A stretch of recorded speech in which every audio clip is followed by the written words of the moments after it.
안내 말씀을 짧게 해드리겠습니다. 늘 3부 강의를 해드리는 것은 앞에 1, 2부처럼 이렇게 근본적인 원리를 설명하는 게 아니고 이렇게 간단하게 여러분들 많은 질문을 받아서 궁금증을 풀어드리고자 아주 요약을 해서 핵심만 설명을 해드리는 것입니다. 그러다 보니까 아까 1, 2부처럼 길게 설명을 안 드리니까 혹시나 여러분들이 다 이해를 못했으면 또 차후에 듣겠다 이렇게 마음을 가지셔야지 오늘 왜 자세하게 안 풀어주나 이렇게 생각하실 수 있는데 그러지 않으셨으면 좋겠습니다. 지금부터 3부 질문을 받겠습니다.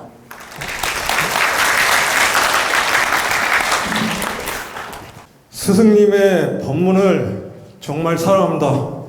그래서 공부가 더 하고 싶어서 잘 때도 법문을 켜놓고 자곤 합니다. 그럼 자면서도 법문을 듣는 게 어느 정도 효과가 있는 것이 궁금합니다. 네. 여러분들이 이 도원 강의가 좋아서 업무 중에도 듣고 또 아침 저녁으로 듣고 또 이렇게 잘 때도 이렇게 켜놓고 주무시는 분들이 있는데 잘 때 켜놓고 주무셔도 절대 괜찮습니다.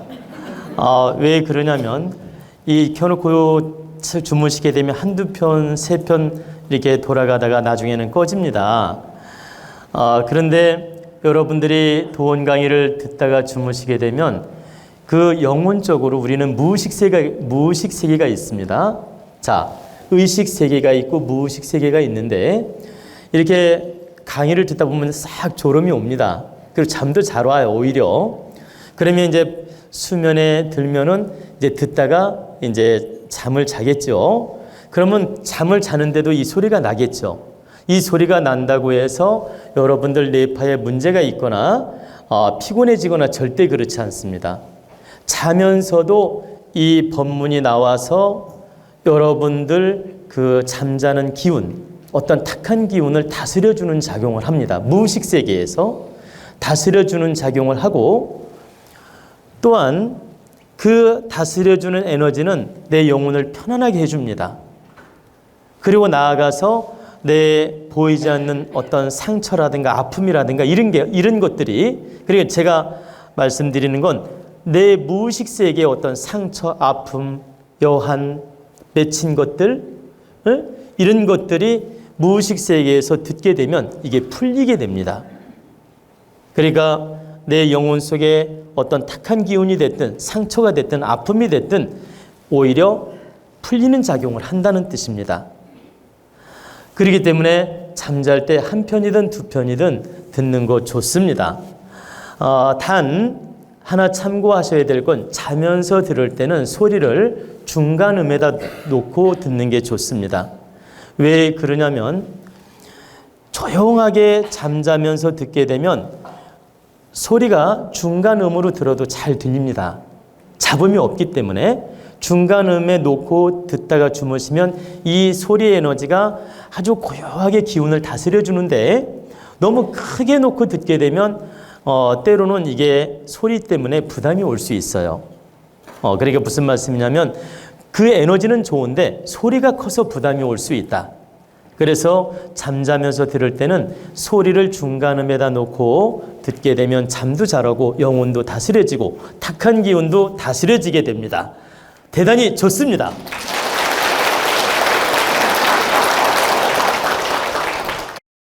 부모님 잡곳이 그 묘를 잘못 모시면 그 자손에게 우환이 생긴다고 하는데요. 그 자손들이 사주팔자가 좋아도 그 영향을 받는지와 그 원리는 어떻게 되는지 가르침 청합니다. 좋은 질문이에요. 우리가 부모님이 이제 돌아가셔서 산소를 모시게 되면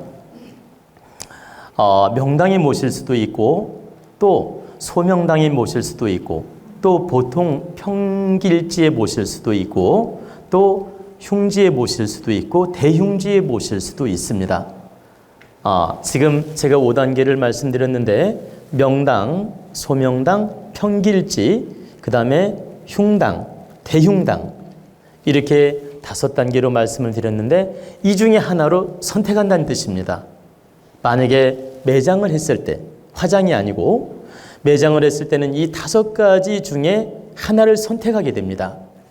근데 다행히 여러분들이 운이 좋고 복이 있어서 정성이 있어서 대명당이든 중명당이든 소명당에 모셨을 때는 문제가 없습니다. 오히려 발복작용을 합니다.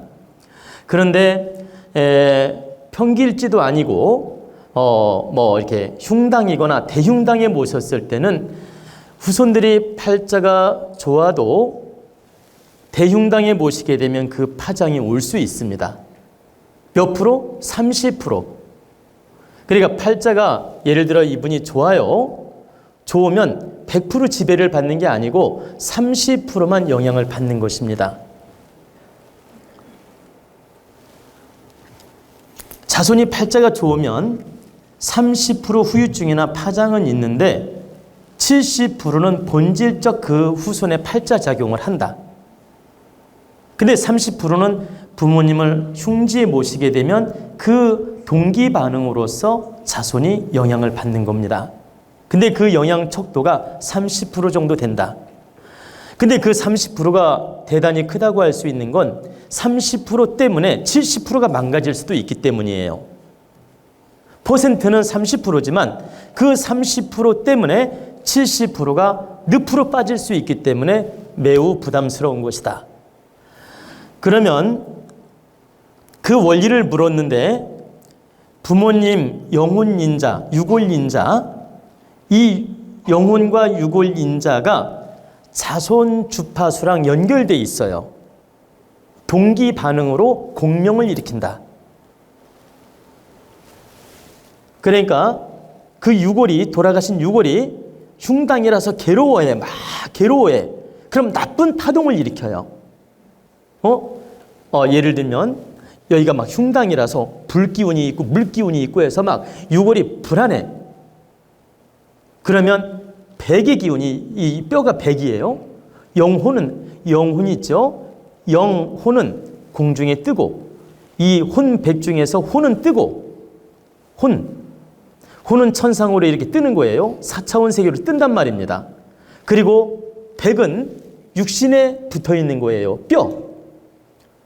이 뼈에 백은 붙어 있는데 이 뼈가 수맥이 흐르고 화가 있고 바람이 들면 막 불안정한 요소가 생깁니다.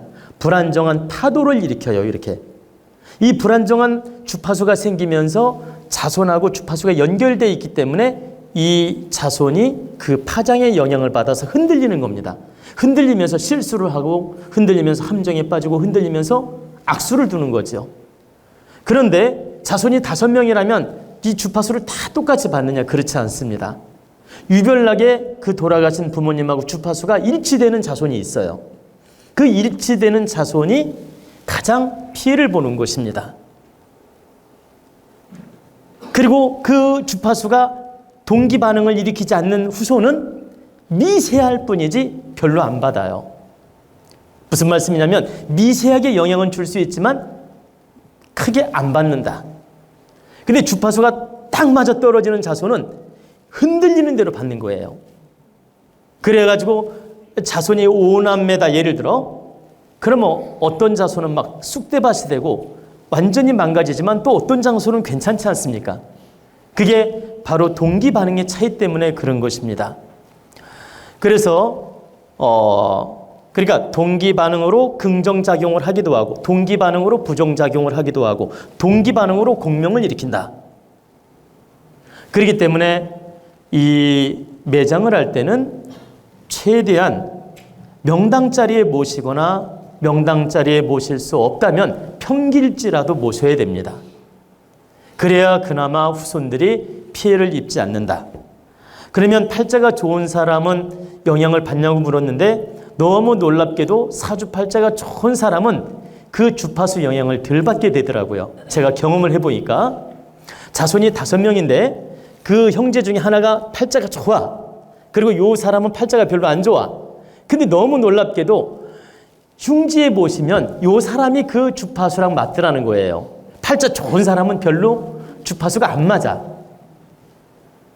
동기 반응을 일으키는데 팔자 좋은 사람은 그 흉지에 들어간 부모님하고 주파수 영향력이 작더라. 그리고 팔자가 별로 안 좋은 사람은 대단히 주파수가 잘 맞고, 그러니까 일단 팔자가 좋고 봐야 됩니다. 아셨죠?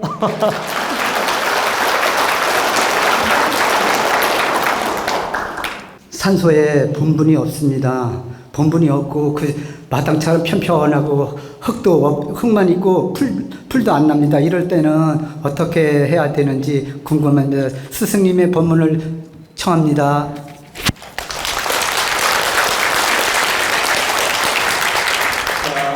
이 질문은 제가 명당 찾아서라는 그 풍수 산소 다니면서 그 명당 찾아서라는 그 강의를 올려놓은 게 있습니다. 현장에서 거기에 보면은 자세하게 나와 있습니다. 풀이 안 나고 잡초로 묵어지거나 또 나무 뿌리가 들어가거나 아니면 소돼지가 아니라 산돼지가 산돼지가 파헤쳐 가지고 물이 들어가거나 바람이 들거나 관리가 안 될 때는 파묘를 해서 화장을 해서 자연으로 돌려드리는 게 좋다. 그리고 산돼지가 파헤쳤다 하더라도 그걸 빨리 이 보수 공사를 해서 완벽하게 잘 모실 수 있다면 다시 보완을 해서 모시는 게 좋고, 산돼지가 계속 파재키는데 나는 계속 보완할 정성이 없어. 앞으로도 또 파헤칠 것 같고 관리할 정성이 없을 때는 파묘를 해서 자연으로 돌려드리는 게 맞다는 뜻입니다. 자연으로 돌려드린다는 뜻은 그냥 뿌리란 얘기가 아니고 화장을 해서 양지 바른 곳에 1m를 파고 창호지에 싸서 모셔드려도 되고, 아니면 유골을 그냥 그대로 이렇게 1m를 판 다음에 흙에 아주 반듯하게 유골을 깔아서 이렇게 좋은 흙으로 덮어드리고 자연으로 돌려드려도 된다. 근데 1m 판다는 게 쉽지 않으니까 여러분들한테 다시 한번 힌트를 드리는데 70cm만 파고 묻어드려도 괜찮습니다. 1m를 파면 더 좋고 1m를 파기가 쉽지 않아요. 그런데 70전만 파고 묻어드려도 괜찮다. 아시겠죠?